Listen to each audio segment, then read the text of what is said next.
Bonjour à tous, bienvenue à mon premier épisode. Aujourd'hui, je reçois un courtier hypothécaire, Stéphane Morin de Multiprêt. Merci d'être là, Stéphane. Merci beaucoup, William. Merci de m'avoir invité. Plaisir. Aujourd'hui, on va répondre aux questions les plus posées face aux hypothèques, taux d'intérêt et tout ça. Fait que sans plus tarder, Stéphane, nous autres, ça fait quelques années qu'on travaille ensemble. Pour les gens qui ne te connaissent pas, c'est qui Stéphane Morin? Stéphane Morin, c'est courtier hypothécaire depuis 20 ans. 20 ans chez Multiprêt, donc jamais changé de bannière. J'ai pas mal ça tatoué sur mon cœur. Fait que, écoute, 20 ans de haut et de bas, 20 ans de changement dans le domaine hypothécaire, de marchés qui ont changé, de normes gouvernementales qui ont rentré. Fait que c'est 20 ans de connaissances que j'ai. Fait que c'est un peu ça, Stéphane Morin. Cool. Ouais, j'adore ce que je fais. Cool. Ben justement, tu parles que ça fait 20 ans que tu es courtier hypothécaire. Comment tu te différencies parce qu'il y en a tellement, c'est comme les courtiers immobiliers, on est rendu 17 000. Comment toi, tu te différencies face aux autres courtiers hypothécaires? Ben, écoute, je pense que le plus gros point, c'est le service. Tu sais, le taux d'intérêt, là, c'est important le taux d'intérêt, mais il y a plus que ça dans une transaction immobilière. Je pense que c'est le service que tu offres à tes clients, tu sais, d'être présent, d'être disponible. Moi, tous mes clients sont dans mes contacts et tout. Tu me textes à 8 heures le soir, je vais te répondre. Tu sais, les clients qui visitent la fin de semaine, je leur dis, s'il y a de quoi, appelez-moi. Ouais. Ça a l'air de rien, mais c'est des petites bébelles comme ça. Ouais. Tu sais, le client me dit, je suis préqualifié pour 400 000, je veux faire un offre à 405. Ça passe-tu? Ben, appelle-moi. Oui, tu peux y aller, go for it. Vas-y avec ça. Bien dit. Je suis d'accord, je peux confirmer avec ton service, même avec moi, tu travailles très bien. Puis je suis bien satisfait de collaborer avec toi. C'est cool. Une question qui revient souvent au courtier hypothécaire, est-ce qu'il y a des frais pour faire affaire avec toi? Les services sont gratuits. OK, moi, autrement dit, ma commission, ma rétribution vient de la part de la banque. Puis c'est pas plus que l'hypothèque est grosse, plus que je suis payé. C'est un pourcentage. Bien, c'est sûr qu'une hypothèque de 800 000, la commission va être plus élevée qu'une hypothèque de 200 000, mais c'est le même pourcentage. OK, fait que c'est vraiment la banque qui est mes rétribuable. Okay. Moi, mes services sont gratuits. Fait que le client qui vient de voir, ça coûte absolument rien. Rien. Okay. Que ça marche pas, il n'y a pas de frais. OK, vraiment pas. Puis tu sais, le client que ça marche pas, je vais lui dire quoi faire pour qu'un jour ça marche, par exemple. OK. Fait qu'il n'y a pas de frais. Fait que c'est beaucoup plus avantageux pour un client de venir voir Multiprêt qu'une banque. En fait, c'est quoi les avantages justement de. Parce qu'il y a beaucoup d'acheteurs qui vont voir les banques directement. C'est quoi les avantages de faire directement avec toi au lieu de la banque? Bon, le service, tu sais, tantôt, je te le disais, je te réponds à 8 heures le soir, je te réponds la fin de semaine. Les banques ne répondent pas à 8 heures le soir, puis la fin de semaine, ils ne répondent pas. Fait que déjà là, c'est un avantage. L'autre point, ben écoute, Multiprêt, on a fait 70 milliards de chiffre d'affaires l'année passée au Canada. On a fait 6 milliards 182 millions au Québec. Fait que déjà là, notre pouvoir il est beaucoup plus gros que le consommateur qui arrive chez sa banque avec ses actifs, ses passifs, il arrive pour négocier là, avec ça. Fait que, de où je me démarque, ben c'est toutes ces petites affaires-là qui font qu'au bout de la ligne, on est beaucoup plus agressif. T'sais, en banque, tu vas rencontrer ton conseiller. Ton conseiller, c'est pas un spécialiste de l'hypothèque. T'sais. Là, il te parle d'hypothèque. Le client, après, c'est une carte de crédit. L'autre, après, c'est une ouverture de compte. L'autre, d'après, c'est une... Il fait pas juste ça. Okay? Moi, je fais des hypothèques à journée longue. Ma vie n'est pas si plate que ça. J'aime ce que je fais. Oui, mais moi, je fais ça à journée longue, des hypothèques. Fait que mon travail, c'est de pas connaître une banque, mais de connaître toutes les institutions financières, tous leurs produits qui pourraient être adaptés à toi. Tu sais, si tu vas voir une institution financière, il ne dira pas que la banque, l'autre bord de la rue, elle a un meilleur taux et un meilleur produit pour toi. Il va te vendre ses produits à lui. Exact. Fait que toi, tu peux adapter la banque spécialement pour chaque dossier, chaque client. Définitif. Ce qui donne des meilleures conditions. Tu sais, en une seule rencontre, en plus, c'est comme si tu rencontrais 25 institutions financières. OK? Tandis que si tu y vas par toi-même puis tu vas les rencontrer les 25, premièrement, ils vont tous sortir ton bureau de crédit. Tu viens de scraper ta carte de crédit parce qu'ils l'ont sorti 25 fois. T'sais, moi, je la sors une fois, peu importe l'institution financière que j'utilise. Fait que c'est plus avantageux, c'est plus rapide à ce moment-là. Cool. Yes. Prochaine question qui est revenue souvent. Là, t'es pris où ces questions-là? En fait, c'est depuis que je suis courtier immobilier, des questions qui viennent quand même, sont quand même redondantes. À quoi peut-on s'attendre pour 2023-2024 au niveau des taux d'intérêt? Est-ce que ça va monter? Est-ce que ça va descendre? Qu'est-ce qui se passe à ce niveau-là? Écoute, on avait la semaine passée justement notre congrès annuel des courtiers hypothécaires du Québec. Puis on a un économiste qui est venu nous jaser. 2023, ça devrait rester un peu comme c'est là. Peut-être une petite hausse, toujours comme à chaque année, septembre, octobre, novembre.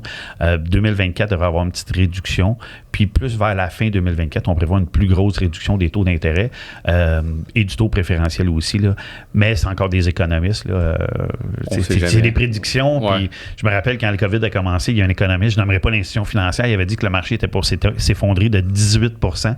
À fin de compte, il a augmenté de 40 %. Fait qu'on parlait d'un écart de 58 %. Il n'y a rien là. Oui, fait qu'il y a personne n'a le bout de cristal, mais ça s'enligne quand même bien. C'est ce qui prévoit que ça devrait revenir à un taux normal. Moi, quand j'ai commencé il y a 20 ans, là, un terme 5 ans fixe, c'était 3,35. Puis mes collègues me disaient, Steph, regarde ça parce que tu verras plus jamais ça. Effectivement, on s'est rendu à 1,49 un terme 5 ans fixe il y a quelques années. Là, fait que, mais là, 20 ans, les maisons étaient un petit peu moins chères, beaucoup moins chères. Oui, mais les salaires aussi. Là. Exact. Moi, je me base beaucoup sur un salaire de gars de la construction. Un gars de la construction, quand j'ai commencé en 2003, un gars de la construction gagnait 40 000 par année. Aujourd'hui, un gars de la construction qui travaille à l'année longue, il gagne 85 90 000, pas l'overtime, rien. Là, fait que... Qu'est-ce qui influencie les taux? Écoute, c'est sûr, c'est l'économie. Là, on ne se le cache pas, l'économie vient affecter ça. Il y a aussi les bons d'épargne qui viennent jouer dans le taux. Puis le gouvernement avec son taux directeur, son taux préférentiel qui vient affecter les taux là, et tout. Là. Fait que c'est pas juste... il y a beaucoup les placements aussi qui viennent toucher à l'augmentation ou à la réduction des taux d'intérêt. OK. All right. Question qui... il me revient souvent, puis que je transfère au courtier hypothécaire habituellement. Comment avoir le meilleur taux? Est-ce qu'il y a quelque chose que je peux faire aujourd'hui sur mon dossier pour m'assurer d'avoir le meilleur taux possible quand je décide de m'acheter une maison? En passant, il y a juste une institution financière, encore une fois, je ne la nommerai pas parce que je ne veux pas la discréditer. Il y a juste une institution financière au Québec qui, plus ta cote de crédit est élevée, plus ton prêt est élevé, meilleur est ton taux d'intérêt. OK? Plus ta cote de crédit, elle est basse. Tu sais, que je dis basse, là, admettons que 680 pour cette banque-là, cette institution financière-là, pour eux autres, c'est pas une bonne cote de crédit, tu n'auras pas un bon taux d'intérêt. Et ça te prend 820 et plus pour avoir une excellente cote de crédit. Mais entre toi et moi, un client qui a 725 de cote de crédit, c'est excellent, mais cette banque-là ne donnera pas le meilleur taux. OK? Fait que souvent, cette banque-là, du moment où le client a une cote de crédit de 6,80, qui est bon, là, en passant à 6,80, c'est moyenne fort, là, OK? Ouais. Bien, la banque, fait que c'est sûr, je ne vais pas avec cette institution financière-là, je vais aller avec une autre institution qui ne regarde pas la cote de crédit. Fait que, tu sais, ton crédit, c'est sûr que plus il est bon, plus tu as de chance d'avoir un meilleur taux d'intérêt. Là, c'est juste genre une banque ou c'est toutes les banques? Juste une banque. C'est ça, fait que le reste des banques, tu vas avoir le même taux. C'est ça. Selon ton dossier. Ouais. Fait que quelqu'un qui a 6,80 de cote de crédit ou quelqu'un qui a 810 de cote de crédit, ils vont avoir le même taux d'intérêt avec les autres institutions financières, peu importe le montant du prêt. OK.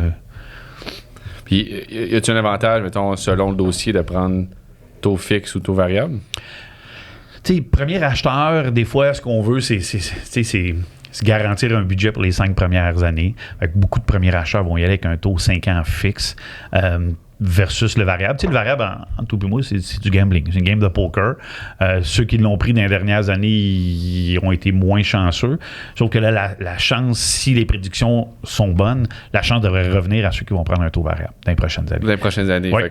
C'est ça. Mais ça, encore là, on n'a pas de boule de cristal, William. Là, je voudrais bien en avoir une. J'aimerais ça au bout, mais faire ma Jojo Savard de ce monde et tout, tu connais pas ça, Jojo Savard? Non, j'ai jamais vu ça. Ferai ça sur Google.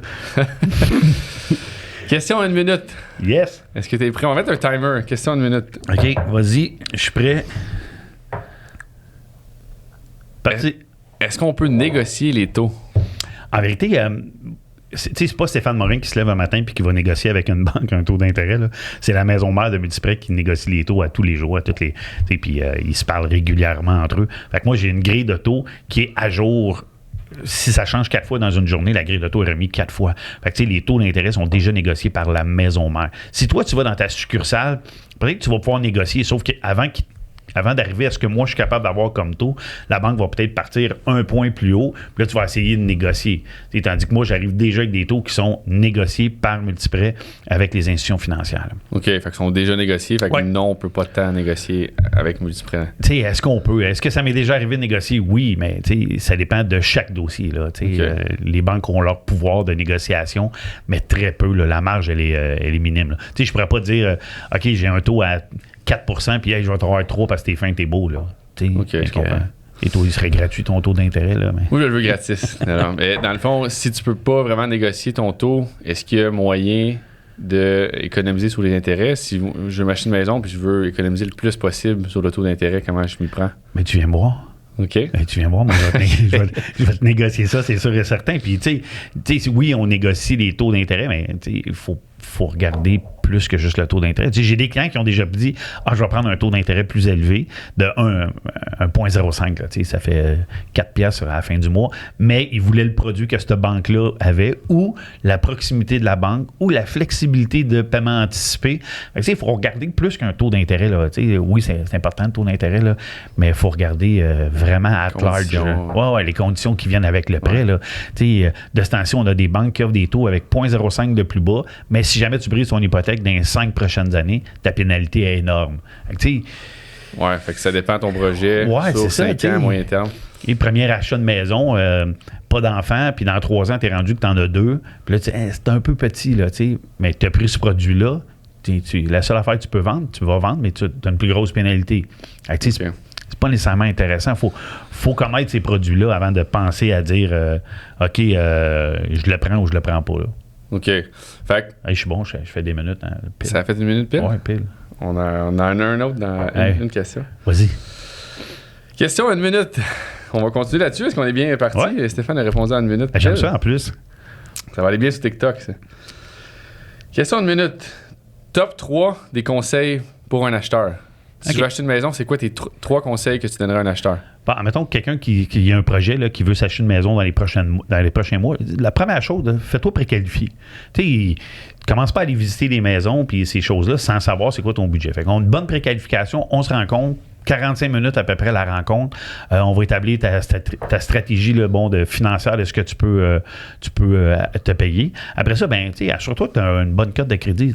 Fais tes paiements à date, fais tes paiements à jour, puis tu vas avoir une bonne cote de crédit. Puis après ça, bien être accompagné dans ta transaction par un super courtier immobilier comme William Potvin. C'est ça. Fait que, c'est important. Fait que, 3 trucs, c'est ceux-là. Puis stabilité d'emploi, là, c'est sûr que si tu changes 4 fois d'emploi par année, c'est un peu plus difficile. À moins que tu sois un travailleur de la construction, ou dire que c'est normal. Mais si tu es stable dans ton emploi, ça va bien aller aussi. Là. OK. Il restait 8 secondes. Oh, tabarouette. C'est un peu, là. Hein? Fait que le premier, c'est, tu parlais de préqualification, justement, on entend souvent ça parler. Je pense que tu avais un truc rapide pour calculer la préqualification, la capacité d'emprunt. Ouais. Quand je reçois un appel, tu sais, je ne donne pas un rendez-vous systématiquement à tout le monde. Tu sais, je filtre un peu. Là. Je filtre mes appels, c'est sûr et certain. Tu sais, plein de questions financières que je pose, là, mais c'est pas énorme. Là. Mais souvent, je prends le revenu familial, ou s'il y a juste un acheteur, je prends le revenu de l'acheteur, puis je prends son revenu fois 3,5 pas 3,5, juste 3,5. OK? Puis ça me donne un chiffre. Fait que, quelqu'un qui fait 100 000, fois 3,5, ça me donne sa capacité d'acheter une propriété. Fait que je me base plus un peu la là-dessus. Mise de fonds. Oui, plus la mise de fonds. Okay. Mais tu sais, quelqu'un qui me dit, bon, on a un revenu familial de 150 000, on va acheter une maison de 700 000, ça se peut que je vais dire qu'il manque de liquidité ou d'argent, plutôt de revenus pour payer une maison de cette valeur-là. Mais il faut que je pose d'autres questions. Hein, peut-être que ce gars-là, il a 500 000 de mise de fonds, des choses comme ça. Là, fait que je pose mes questions quand je reçois un appel, mais le 3,5, je te dirais qu'en ce moment, avec les taux d'intérêt, là, ça fit pas mal. Avant ça, c'était 4 quand les taux étaient plus bas. Là. Fait que quelqu'un qui veut une stratégie, là, 3,5, là, ça te donne à peu près ce que tu peux t'acheter comme propriété. Ouais, fait que mettons, quelqu'un fait 100 000 fois 3,5, capacité d'emprunt 350, plus mise de fonds. En plein ça. Okay. Ça me donne un bon gap. Tu sais, c'est sûr que si j'arrive à 10 000 prêts, 50 000 prêts, je ne m'empêche pas de rencontrer le client. On va rencontrer le client, puis on va regarder là, à ce moment-là. Hein. Ma minute est down. Là. Ah, mais c'était même pas une question de minute, ça. Ah, c'est pas une question de minute. Ah, Colin. Il se répondait. Oui, go, les minutes. Mais dans le fond, mise de... tu dis... Le montant, est-ce qu'il peut varier, 3,5, 350 000, est-ce que ça peut varier selon les dettes? Est-ce que ça peut varier selon quelque chose d'autre? C'est sûr et certain que si le client a un prêt automobile qui coûte 1 000 $ par mois, ça va venir jouer dans la capacité financière du client. Là. Ça, c'est sûr et certain. Fait que le 3,5, c'est règle générale. Règle générale, c'est en plein ça. Il faut s'adapter sur chaque dossier. Ça dépend de ses dettes, ça dépend de ce qu'il y a comme dossier. Oui. OK. Je comprends. On parlait justement de mise de fonds. est-ce qu'il y a un avantage à mettre 5%? En fait, c'est quoi le minimum de mise de fonds? Puis c'est quoi les avantages à mettre un certain pourcentage versus un autre? OK, minimum 5%. Là. Malgré que je fais encore des dossiers à 0% de mise de fonds, c'est un emprunt, c'est de l'argent emprunté pour la mise de fonds. Là. Ça serait un autre podcast pour parler de ce produit-là. Fait que c'est 5% de mise de fonds. Tu sais, des fois, j'ai des gens qui viennent me voir, ils ont 10% de mise de fonds, mais ils ont des dettes. Fait que souvent, ce que je vais faire, je vais réduire la mise de fonds à 5%. Le 5% restant va servir à payer des dettes pour augmenter la capacité financière des clients. Tu sais, les gens, des fois, ils ne pensent pas à ça, là, mais c'est dans mon travail, c'est vraiment d'aller chercher l'opportunité la plus grande pour les clients. Fait que des fois, de dire, j'ai 12 000 $ une carte de crédit, bien, au lieu de le mettre en mise de fonds, ton 12 000, claire ta dette. Puis, tu sais, ton 12 000 fois 5%, parce que les banques prennent, mettons que tu as une carte de crédit de 12 000, je fais 12 000 fois 5% pour le paiement minimum. Fait que si je l'enlève, cette dette-là, ben Colin, je viens d'augmenter la capacité financière du client. Fait que c'est ça. OK. Puis, dans le fond, tu dis 5%, mais ça dépend de l'immeuble, ça dépend, mettons, du duplex. Ouais, voilà, c'est ça. Ouais. Là, c'est rendu, ça dépend si tu habites l'immeuble, ça dépend, des fois, ça monte à 10%. Mais quand tu n'habites pas l'immeuble, c'est simple, c'est 20% de mise de fonds. Là, puis ça peut même aller à plus, tout dépendant de la rentabilité de l'immeuble. Mais sinon, si tu habites l'immeuble, 5% pour maison duplex, après ça, 10% pour triplex, puis 4plex, 15%. OK. Puis, y a-tu un... Tu sais, mettons, mon dossier il est très standard. Est-ce que je suis plus avantageux de mettre une plus grosse mise de fonds? Est-ce que mettons, au niveau paiement mensuel, ça va-tu baisser de beaucoup? Bien, tu sais, déjà là, si tu peux mettre 20% de mise de fonds, je te conseille de le mettre parce que tu vas sauver la prime SCHL. Okay? L'assurance SCHL, ben, tu sais, c'est un montant de plus qui est rajouté à ton hypothèque. Le taux d'intérêt va être un peu plus élevé parce que tu mets 20% de mise de fonds. Ça veut dire que c'est pas la banque, c'est pas la SCHL qui prend le risque, c'est la banque. Pardon. Donc, si tu es capable de mettre 20%, là, j'en ai essayé les calculs, tu es toujours mieux de mettre 20% de mise de fonds. Peu importe le dossier. Peu importe le dossier, tu es mieux de mettre, parce que un des paiements vont être plus bas. Puis, tu achètes une maison de 400 000, tu mets 20% de mise de fonds, ben ça en valait rien, mais ça réduit beaucoup le paiement au bout de la ligne que de mettre 5% de mise de fonds, plus la prime SCHL et tout ça. Là. OK, super. Qu'est-ce qui se passe une fois, mettons, on fait une offre sur une maison, l'offre est acceptée. Qu'est-ce qui se passe à ce niveau-là? Est-ce qu'on t'envoie tous les documents? Puis qu'est-ce qui se passe après en arrière? Bien, moi, je prépare mes transactions avant l'offre d'achat. OK? Fait que souvent, je vais demander les documents de base que je vais avoir de besoin, avis de cotisation, T4 relevé 1. Je vais demander ces documents-là parce que ça, c'est des documents qui sont mis à jour une fois par année quand tu fais tes impôts.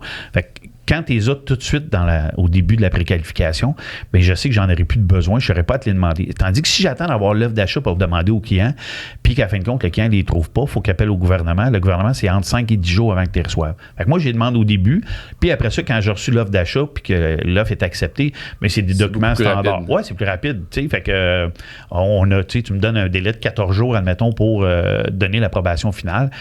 Bien, quand j'ai certains documents déjà en préqualification d'avant, ça facilite mon travail, ça facilite le travail de la banque. Puis même le client, faire une offre d'achat, là, c'est stressant pour le client. Là. Toi, tu es plus avec eux autres, là, mais je suis sûr qu'il y en a qui tremblent. Là, fait que quand, de ton côté, tu gères ce stress-là. Puis moi, j'ai géré avant ça de demander plein de documents, mais le client, il est moins stressé. Si je suis obligé de dire « Hey, il faut que tu commandes tes avis de cotisation », puis il va les avoir dans 10 jours, je viens d'y mettre un stress de plus. Surtout qu'on vient de perdre 10 jours, parce que souvent, les offres sont conditionnelles au financement, puis c'est nous vraiment qui décident en plein ça. Le délai de financement. Là, la plupart du standard, c'est 14 jours. C'est pas mal 14 jours. Là. Fait que si il perd un 5-10 jours là-dedans... Ben, le dossier avance pareil entre-temps. La banque fait quand même ses recherches, vérifie l'emploi, parce que les banques appellent les employeurs. Là. Allô, j'appelle pour William Podvin, vérifier son emploi, le revenu, les heures, puis tout ça. Les banques le font tout. À part certains emplois qui, eux autres, répondent pas. Là. Fait que, Bombardier, exemple, appelle pas pour une confirmer d'emploi, ils confirmeront pas. Non, ils ne font pas. Puis justement, le délai qu'on parle, le délai de financement, ça se peut-tu qu'avant COVID, c'était moins long, puis là, COVID, ça a fait en sorte que c'était 14 jours, non? En vérité, c'est plus la période de l'année. Tu sais, février, mars, avril, mai, si tu mets 16 jours de délai, ça se peut que je ne rentre pas dans le 16 jours parce que, justement, les banques sont débordées. OK? Tu mets 16 jours rendus au mois d'octobre, la banque a moins de dossiers en cours. Ça se peut que je sois capable de te rentrer dans ton... Mais c'est encore là. Si ton client met 20% de mise de fonds, tu mets 16 jours, la banque va commander un rapport d'évaluation ben là, je viens de péter le 7 jours. Là, fait que chaque dossier, chaque moment dans l'année, c'est différent. T'sais. Si des fois, tu me dis, Steph, j'ai un dossier rush, j'ai besoin de ça en 7 jours, il faut que tu m'avertisses, puis moi, je vais accélérer le dossier, je vais appeler mes prêteurs, dire, gars, celui-là, je te demande un rush, j'ai 7 jours et tout ça. Mais encore là, si j'ai fait mon travail en amont en demandant la documentation au client, préparé d'avance. C'est ça. Mais ça, je l'ai fait dans tous les dossiers. Là. On disait des affaires tantôt qui te démarquent. Ben, moi, je veux pas que le client soit stressé quand il fait son offre d'achat. Okay? Je veux qu'il ait une belle expérience. Puis souvent, je dis que chez nous, c'est un tout inclus. Là. Comme dans le sud. Ça. OK. Tu travailles avec moi comme courtier hypothécaire. J'ai mon courtier immobilier, c'est toi. J'ai une compagnie de notaire. J'ai quelqu'un pour tes assurances vie puis ces choses-là. Le client, là, il stresse all pas. Inclusive. Oui, c'est all inclusive. Fait que pas de crème à bronzer, par exemple. Manque juste le petit pina colada puis on t'en ça, je pourrais m'arranger, par exemple, là, mais ça dépend des clients. Moi, j'aime pas ça. Fait que le délai de financement, 7 jours, c'est trop court. 10 jours, c'est quoi le minimum? Parce que, tu sais, veux pas, on est encore des fois en situation d'offres multiples. On veut raccourcir nos délais, le plus, inspection, financement, les conditions qui sont le plus souvent inscrites dans une offre d'achat. On veut mettre le moins de délai possible. S'il y en a, mettre le moins longtemps possible, c'est quoi le minimum qu'on peut te lancer? Je te dis, j'ai une offre acceptée. 7 jours, là, tu peux pas aller en bas de ça. Là. OK. Mais ça dépend-tu des banques ou c'est toutes les banques? Ben, ça dépend aussi. Mais bon, après 20 ans, ils me connaissent, les banques. Il y a des gens qui ça fait 20 ans que je travaille avec eux autres dans les banques parce qu'ils sont toujours là. Puis, fait, c'est sûr que si j'ai un dossier rush puis que je leur demande un rush, ils vont me le donner. OK? Si ça fait, j'envoie 12 dossiers dans la semaine, les 12 demandent un rush, peut-être qu'ils vont me dire, à un moment donné, Steph, c'est pas normal que tous tes dossiers soient rush, tu sais. Fait que oui, ça peut arriver que je le demande, mais ça, gêne-toi pas. Ça m'en est, là, hey Steph, j'ai un dossier rush. Hey, go, man. On perdra pas une transaction pour un dossier rush. Puis, il y a des banques où je sais que c'est plus rapide que d'autres. Fait que, je vais dire aux clients, si vous voulez qu'on aide ça dans les délais, on va s'en aller là parce que je vais être capable d'aller chercher le délai. Un autre avantage de faire avec toi, justement, c'est que tu as accès à toutes les banques. Selon la situation, selon le dossier, tu vas le placer à la bonne banque. Définitif. Même les prêteurs virtuels à cette heure, il y a des prêteurs là, que ça fait 35-40 ans que ça existe, puis ils détiennent 115 milliards de volume de prêts hypothécaires au Canada. Puis pour nommer une banque qui est verte là, au Québec, là, on n'aimera pas de nom. Qui est une coopérative, eux autres détiennent à peu près 116 milliards de volume de prêts hypothécaires. Le virtuel, là, c'est hyper à mode. Là. C'est pas, en arrière de chaque prêteur virtuel, dites-vous qu'il y a une banque qui est investisseur dans ça. Fait qu'il n'y a pas de risque. Là. Les prêteurs virtuels disent « Ah, j'aime pas ça, c'est risqué. » C'est pas risqué. Là. C'est pas normal. Là. C'est-tu plus long vu que c'est le banque? Pas du tout. C'est les mêmes procédures? Ouais. C'est la même chose. Ton prêt est assuré. Ils n'ont pas le droit, avec les chartes bancaires, ils n'ont pas le droit de dire demain matin, ton taux est monté à 8% là, pour aucune raison. Ils n'ont pas le droit de faire ça. Là. OK. Ça, justement, y a-tu une banque que tu utilises le plus souvent? C'est-tu les banques virtuelles que tu réfères le plus souvent? Non, je me promène d'une banque à l'autre. Moi, j'en ai pas une que j'aime plus. Là. Moi, c'est le client qui décide. C'est pas moi qui décide, c'est le client qui décide. Puis le client me pose des questions. Ben, ça, c'est bon. C'est vraiment adapté à leurs conditions, leur dossier. Oui, puis à cette heure, tout est virtuel. Hein, fait que le client, je l'envoie dans une banque virtuelle, il se connecte sur le site de la banque, il rentre ses mots de passe, puis il a accès à son prêt hypothécaire, il veut faire des paiements anticipés, il veut changer sa fréquence. Tu peux tout faire ça en ligne à cette heure. Tu n'as pas besoin de te déplacer dans une banque qui est ouverte de 10h à 2h dans le jour faut que tu manques du travail pour aller changer ta fréquence de paiement. C'est un peu stupide, là. Ouais. C'est ça. Puis, est-ce que donc, moi, je suis un travailleur autonome. Est-ce qu'il y a des banques que tu vas favoriser? Comment ça marche, le travailleur autonome? Bien, c'est sûr que, travailleur autonome, si ça fait 2 ans que tu es travailleur autonome, 2 années de rapport d'impôt de fait, toutes les banques te prennent. Mais ils vont te prendre minimum 2 ans. Oui, minimum 2 ans. Ça fait un an, je suis courtier. Si ça fait un an, oui, on peut pareil, là, sauf que là, les banques, ils vont demander plus de mise de fonds. Puis après ça, ton taux d'intérêt peut être un peu plus élevé. J'avais un client à un moment donné, c'était un plombier, là, puis le monsieur déclarait 42 000 par année, mais il se séparait, puis il voulait racheter la part de sa conjointe, mais ça me prenait 80 000 de revenus pour le qualifier. OK? Fait que là, j'ai dit au client, là, regarde bien, il y a des banques qui font ce genre de dossier-là. On va y aller avec tes dépôts au compte bancaire des 3 ou 6 derniers mois pour te qualifier pour ton revenu. OK? Fait que ça, mettons, je prends un revenu bancaire de 6 mois. S'il y a eu 50 000 de dépôt au compte bancaire dans les 6 mois, bien, la banque dit que son revenu, c'est 100 000. OK? Ouais. Mais le taux d'intérêt est un peu plus élevé. Fait que là, le client me dit, ah là, tabarouette, je vais payer 5,79, ça c'était il y a quelques années, là. Je vais payer 5,79 comme un taux standard aujourd'hui. Ouais, qui a un tôt. Bon, non, on est quand même à plus bas que ça, ouais. Au moins 1% en bas de ça. Tu sais, puis, fait que là, il me disait, ouais, je vais payer 5,79. J'ai OK, mais j'ai dit, ça prend 80 000 de revenus pour qualifier ton dossier. Fait que tu vas payer de l'impôt pendant 2 ans sur 80 000, qui est à peu près 25 000 au total de plus que ce que tu payes déjà. OK? Mais d'aller avec un taux à 5,79, ça augmentait ses paiements de 300 par mois. Mais 300 fois 12 mois, 3 600, 7 200. Fait que j'ai dit, t'es prêt à payer 25 000 d'impôts de plus pour avoir un taux d'intérêt plus bas, mais là, quand il a compris, là, il venait de faire sauver 18 000 d'impôts en faisant ce dossier-là. Là, j'ai dit, c'est fini, là, à Noël, là, va pas parler avec ton beau-frère là, que tu as un taux d'intérêt à 5,79 parce qu'il va dire... oui, il va dire que le gars de Multipress c'est un crasseur. Parce que j'ai dit ça, mais il va dire ça, là, mais ce qui s'est pas en arrière, c'est que je t'ai fait sauver 18 000 d'impôts. C'est pas juste le taux qui compte. C'est ça, tu sais, les gens pensent qu'il y a juste le taux, mais non, tu sais, il y a des domaines, des travailleurs autonomes, des choses comme ça. Il y a des prêteurs qui spécialisent dans ces genres de dossiers-là. Ben, ma job, c'est de connaître ces produits-là, tu sais. Puis je sais qu'il y a des banques qui font pas ce genre de dossier-là. Fait que je peux pas envoyer le dossier-là. Tu sais, quand on parlait de choisir la banque, ben, moi, je sais quel prêteur fait quoi, où ils spécialisent, où est-ce qu'ils sont forts, où est-ce qu'ils en veulent pas. Il y a des banques là, qui veulent pas de certains dossiers, là, puis c'est carrément, ils nous le disent, envoie-en pas, je vais te le refuser.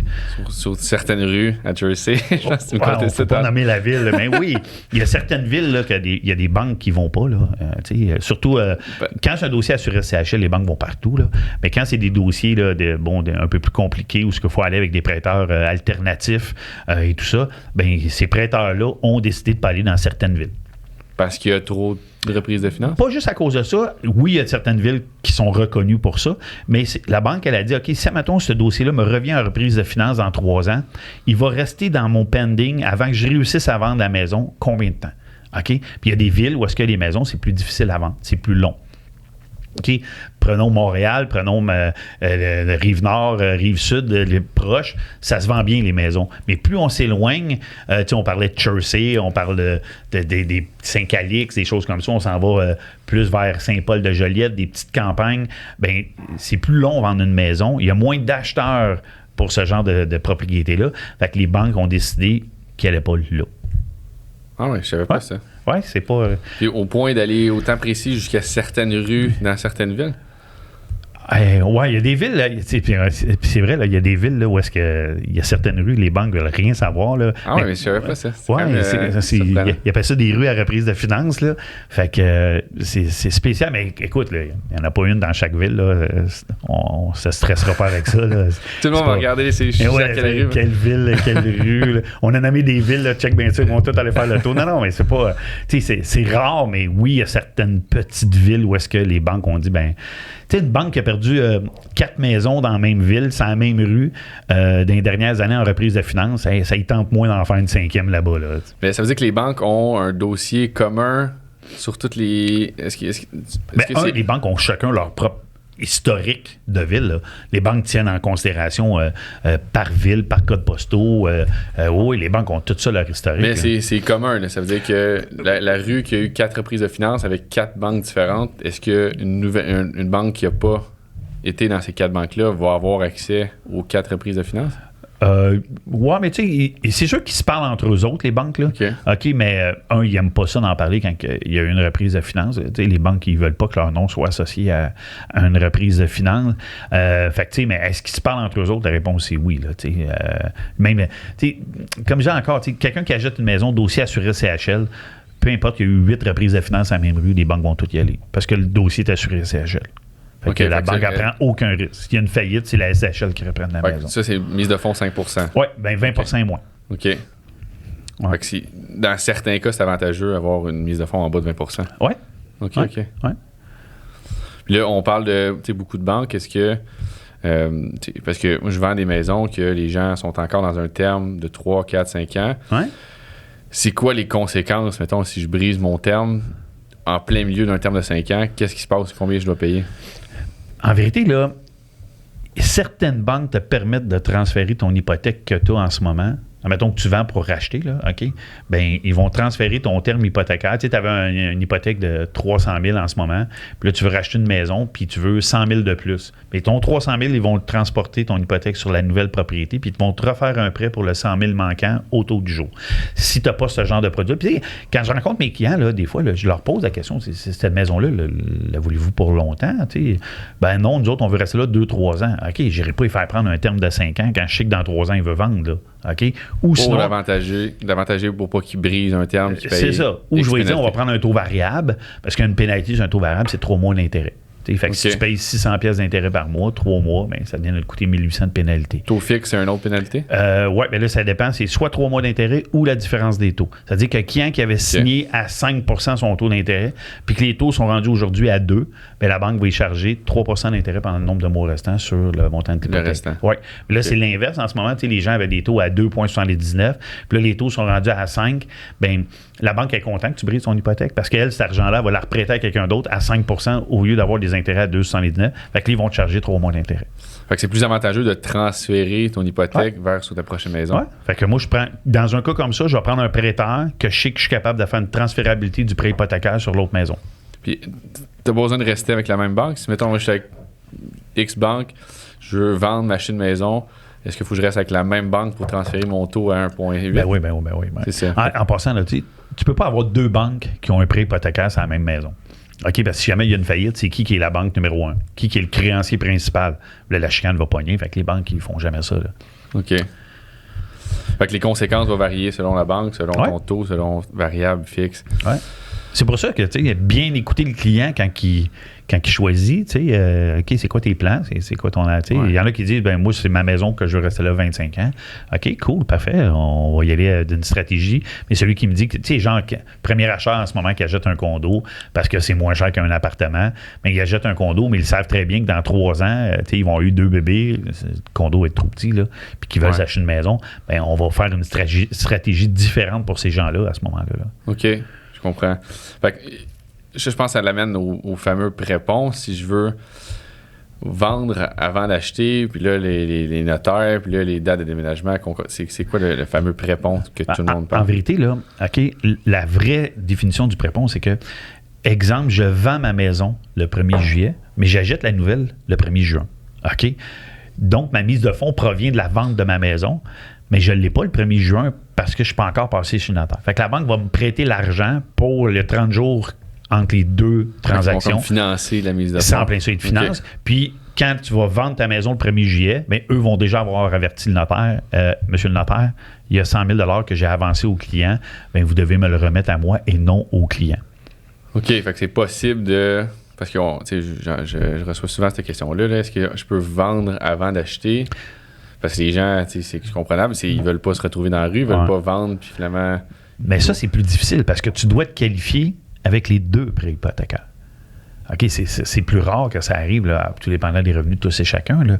Mais celui qui dit, ben moi, à la place, là, je vais acheter ma maison, OK, 500 000, 600 000, puis ma maison que je vais vendre 400 000, ben je ne la vendrai pas tout de suite, je vais attendre d'être passé chez le notaire pour la vendre, bien, il faut que tu te qualifies avec presque 1 million d'hypothèques. Là, fait que c'est plus difficile, ceux qui veulent faire ça. T'sais, est-ce que j'en ai? Oui, des fois j'en ai.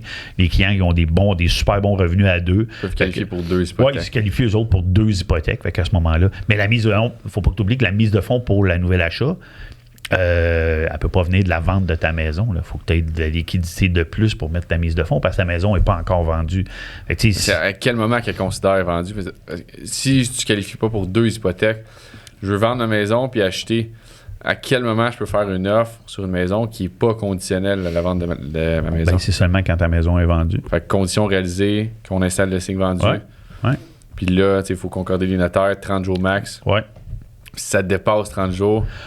les banques ont une ouverture d'esprit. Là. Ils essaient de pas aller à plus que 30 jours. Là. Puis pendant le 30 jours, là, les clients payent des intérêts sur le montant qu'ils lui ont prêté. Là. Okay, c'est-tu le taux d'intérêt au... non, c'est plus que le taux... je te dirais c'est des taux d'intérêt quotidiens. Okay. Au lieu d'être calculés biannuels, c'est des intérêts sont calculés à tous les jours. Il y a un prix à payer. Oui, puis il y a même des banques qui ont des frais pour ça. Là. Je pense que c'est 500 $ pour faire le dossier plus les intérêts quotidiens. OK. Mais tu Tu sais, à mes yeux, à moi, le client, là, il est bien mieux de faire un prépont quand toutes les étoiles se sont alignées que d'être obligé de retarder ou de perdre une transaction parce que l'acheteur, le vendeur de qui il achète, lui dit ben non, moi je peux pas aller à telle date parce que lui aussi s'est engagé sur une propriété. C'est souvent ça. On arrive dans 3 transactions en même temps. Puis il faut notarier avant telle date. Puis là, c'est ça. Fait que tu sais, le prépont. Le fameux bridge. Oui, c'est ça. Le bridge en anglais, là, mais t'es mieux de prendre ça, même si ça te coûte, même si ça te coûterait 1000 $, de plus, mais que ça te permet d'acheter la maison qui est probablement la maison de tes rêves, ben, à mes yeux, moi, ça vaut plus la peine. Exact. Right, ça va bien, j'aime ça, Will. Ça va bien? Ben oui, je trouve ça cool. Merci à toi d'être venu ici. Ben voyons, un, ça me fait plaisir, puis deux, je trouve ça hyper intéressant, puis tes questions sont bonnes en plus, puis sont d'actualité, parce que les questions que tu me poses, moi, ça fait 20 ans que je me les fais poser. Fait que, tu sais, je suis content justement que ça vienne d'un courtier hypothécaire, parce que la plupart des questions là-dedans, moi, je réfère à toi, un courtier hypothécaire, parce que ça va dépendre de beaucoup de choses selon le dossier, qu'il y a beaucoup d'informations que moi, j'ai pas accès. Fait que je trouve que c'est intéressant de transmettre les informations, transmettre les questions que j'ai le plus souvent, puis de les poser ici, comme ça, tous les gens peuvent avoir accès à ça. Tes followers qui t'ont demandé ces questions-là, c'est leurs parents nous ont posé ces questions-là aussi. Là, c'est des questions qui reviennent souvent. C'est les mêmes. Là, l'immobilier n'a pas changé. Là. On se pose la même question du taux d'intérêt, on se pose la même question de ce qu'on vient de parler du bridge. Mais ça fait 20 ans que moi, j'ai ces questions-là, je les entends. Fait que, les questions sont super bonnes, sont d'actualité, puis on va se reparler dans 20 ans, Will, puis tu vas encore avoir ces questions-là. C'est pas si tu vas me reconnaître dans 20 ans. Ben oui, mais tu n'auras pas plus de cheveux. Non, moi, je vais en avoir moins. Peut-être plus de barbe, mais les cheveux, non. Peut-être un peu de blanc encore, tu sais. Mais je veux dire, ces questions-là, dans 15-20 ans, ils vont être encore d'actualité, là, parce que les nouveaux acheteurs vont être rendus là dans leur... C'est sûr que celui qui a 40-50 ans, qui est à sa 3e, sa 4e maison, lui, ces questions-là, il a déjà eu les réponses. Mais celui qui commence à vouloir s'acheter une propriété, il pose ces questions-là, elles sont super bonnes. Puis c'est souvent même, des fois, leurs parents qui leur a dit ben pose ça comme question. Puis fait que c'est de même que...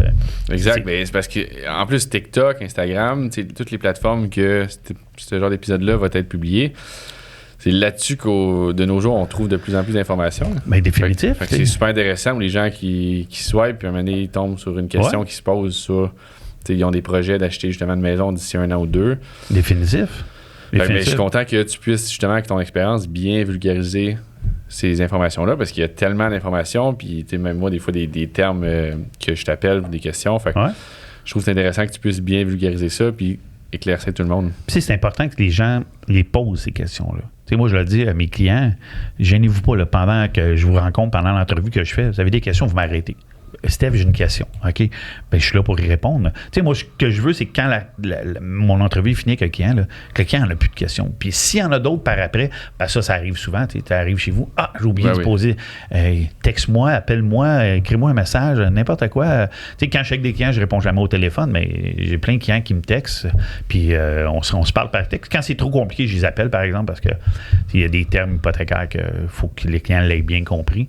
Mais je veux dire, sinon, là, go, les clients, appelez-moi, même si ça fait 2 jours qu'on s'est vu, 1 mois, vous avez une question qui arrive parce que mon oncle Gérard a posé une question à quelque part. Tu fais arnaquer ses taux à Noël. Oui, c'est ça, là, parce que on a tout un mon oncle qui a acheté 4 maisons dans sa vie, puis il est le professionnel de l'hypothèque. Là. Fait que, c'est ça. Mais dans le fond, à quoi on peut s'attendre? Mettons, j'appelle Stéphane Morin, je vais m'acheter une maison. Ben, à quoi on peut s'attendre? Premièrement, quand tu vas m'appeler, là, je vais screener l'appel. OK? Je vais regarder, avant même de te rencontrer, je vais m'assurer qu'il y a une faisabilité dans ton dossier. Puis avec les réponses, tu vas m'avoir dit, ben go, on sédule une rencontre.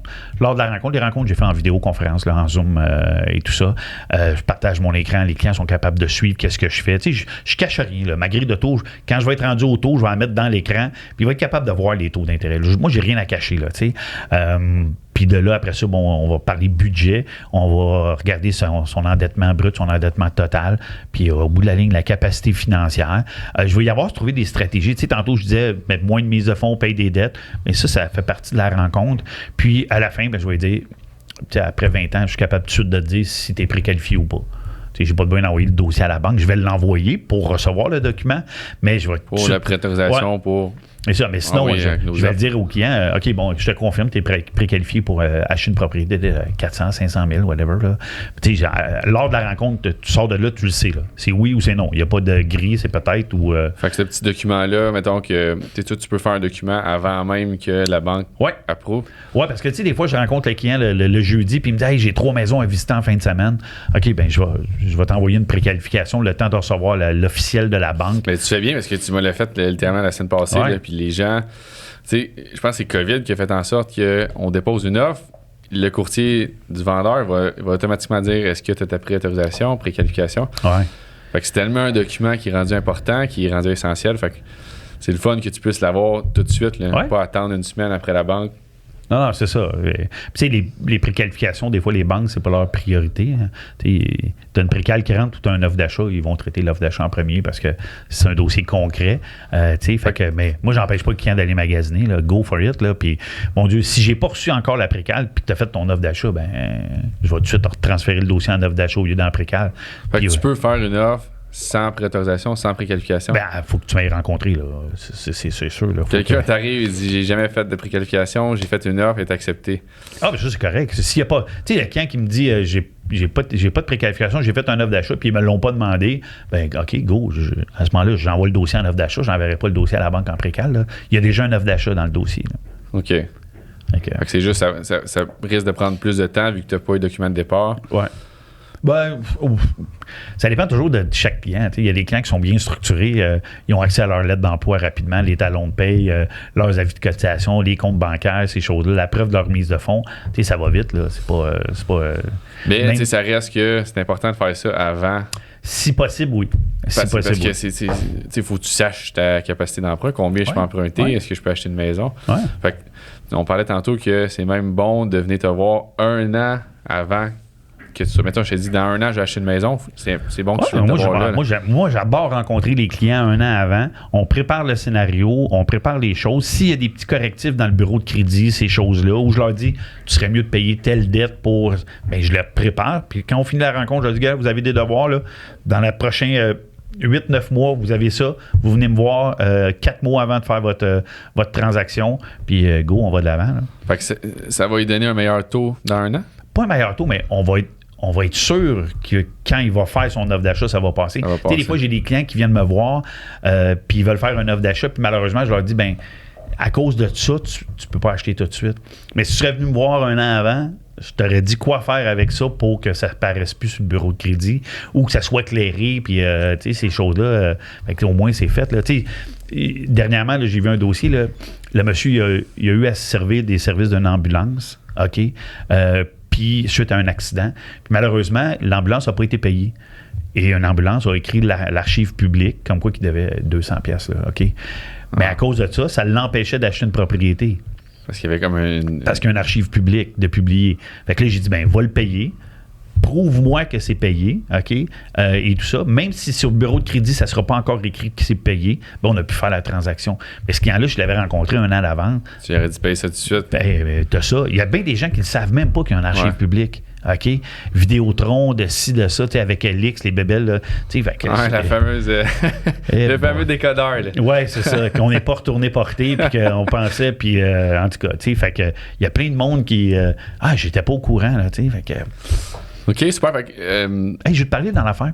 Ouais, vas-y. Donc, OK, parce que je le vois de plus en plus, avec les maisons qui ont explosé, les gens n'ont pas eu le temps encore d'accumuler leur mise de fonds, mais les parents disent, écoute, je vais te donner de l'argent de mon vivant pour que tu puisses t'acheter une propriété.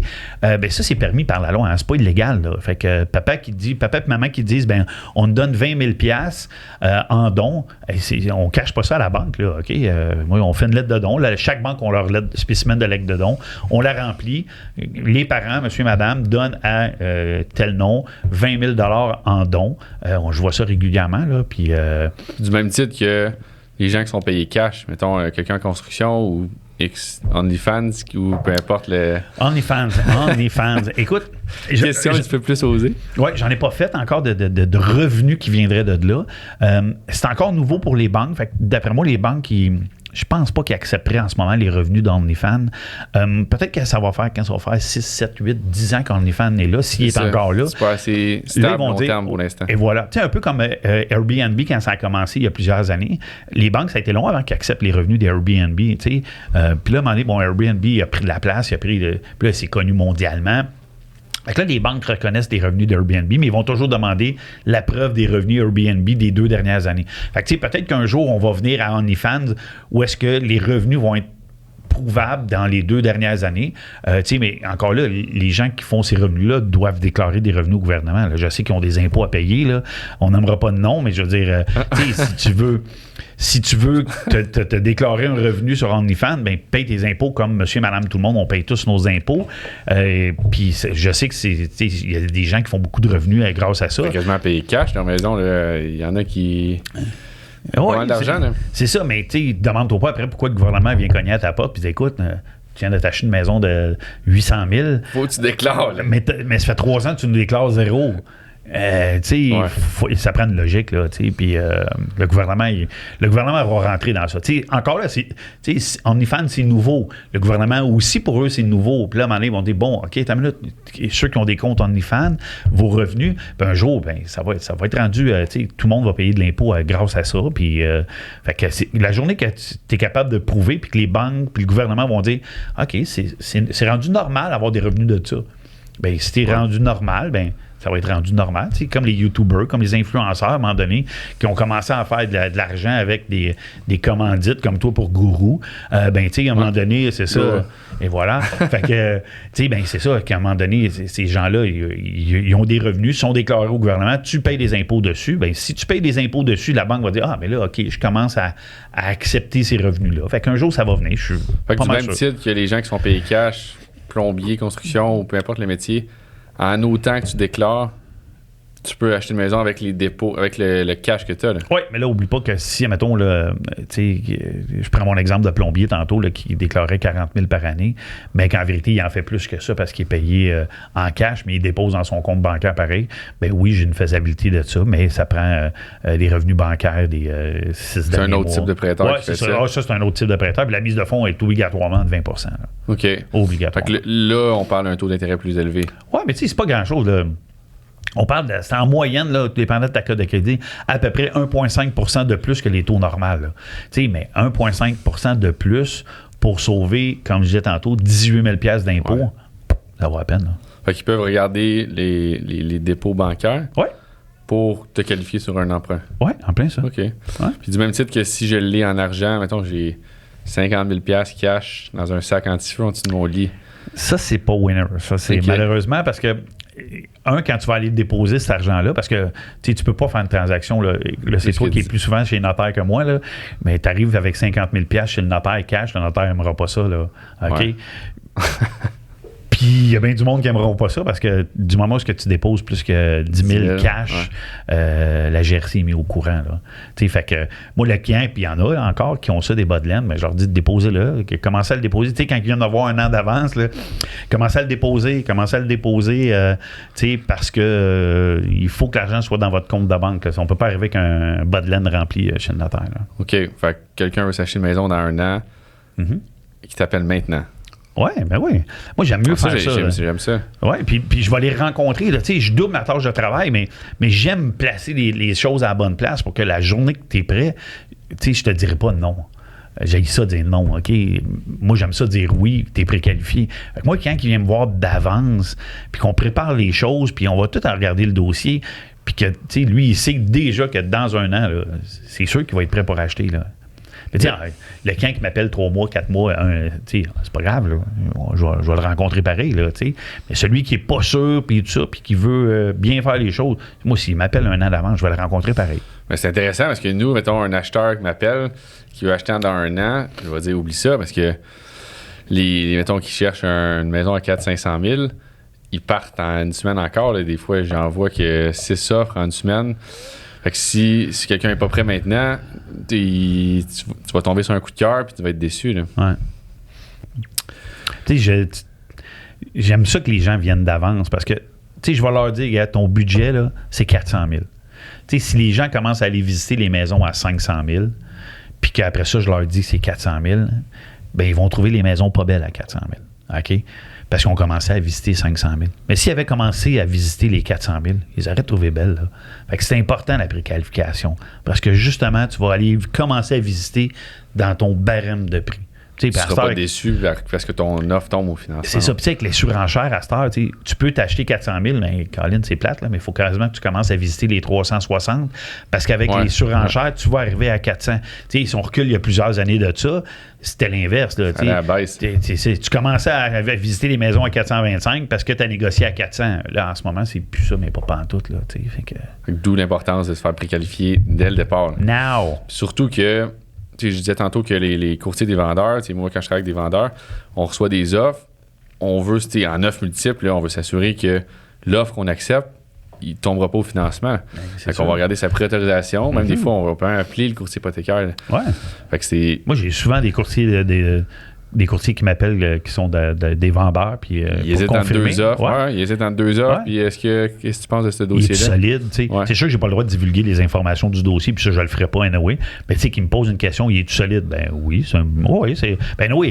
Si je l'ai préqualifié, c'est parce qu'il méritait sa précale. Là, fait que, je n'irai pas dire que non, il n'est pas bon. Là, j'ai fait une précale.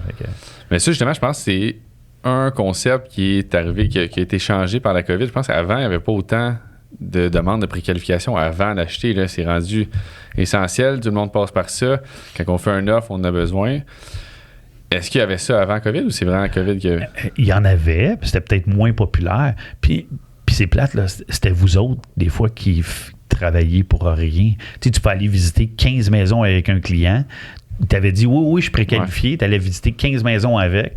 Il faisait une offre d'achat. Yes, ça va être bon. Ben, ça passe pas. Ben, il n'y avait pas de précale. Ben, moi, je ne l'ai jamais rencontré. Fait que tu pouvais travailler pour rien. Et puis, c'est-tu insultant? Visiter 5 samedis en ligne, puis que le client, au bout de 5e, il ne peut pas acheter. Ouais. Parce qu'il avait fait une faillite. Si tu l'avais dit au début, je t'aurais dit non, tu peux pas.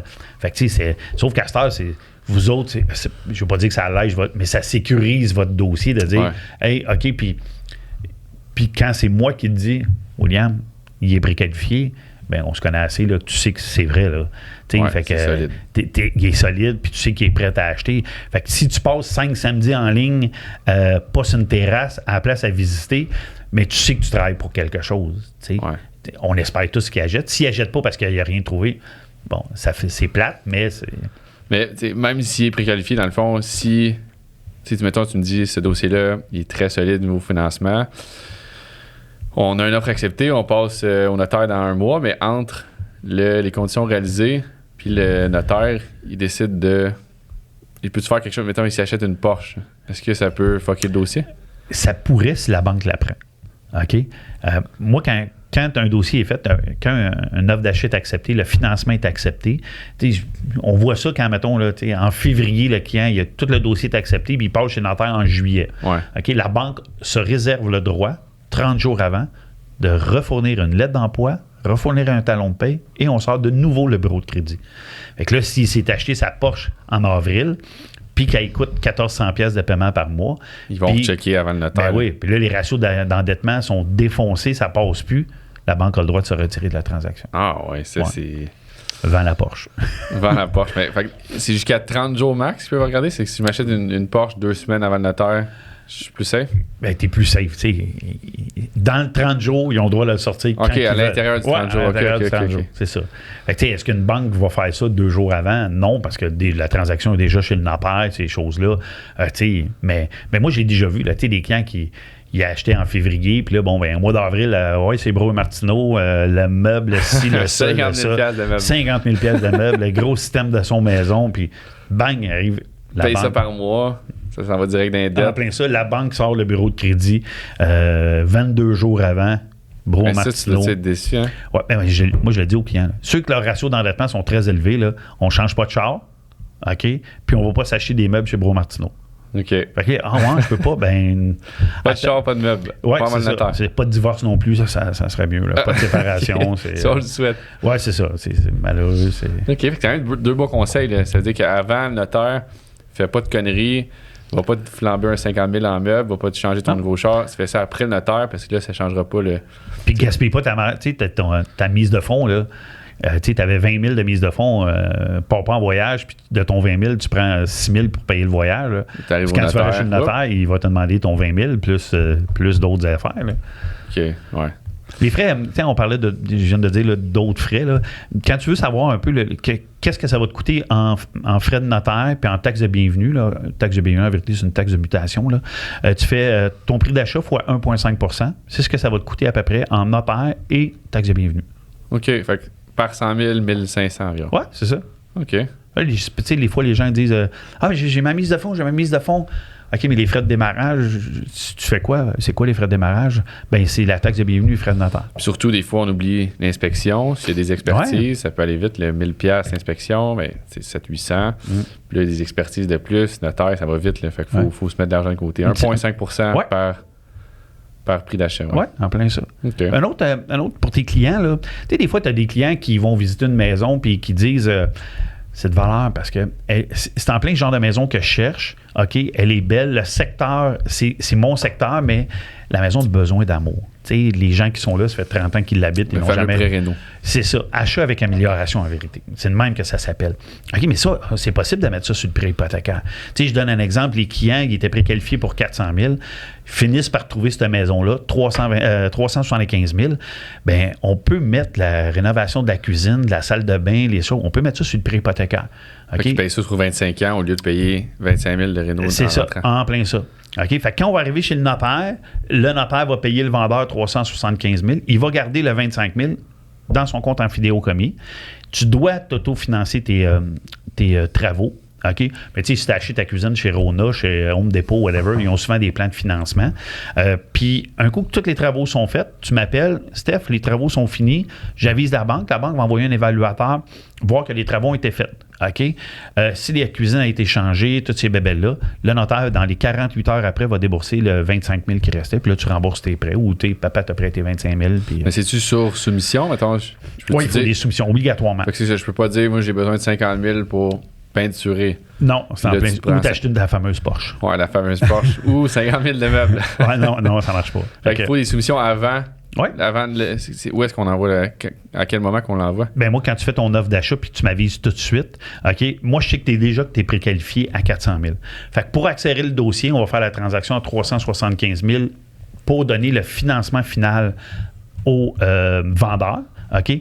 Puis, entre-temps, après ça, je vais aviser la banque que maintenant, c'est devenu un dossier avec achat-amélioration pour qu'on augmente le prêt jusqu'à, exemple, 400 000, 25 000 de plus pour faire les travaux. Voilà la liste des soumissions. OK.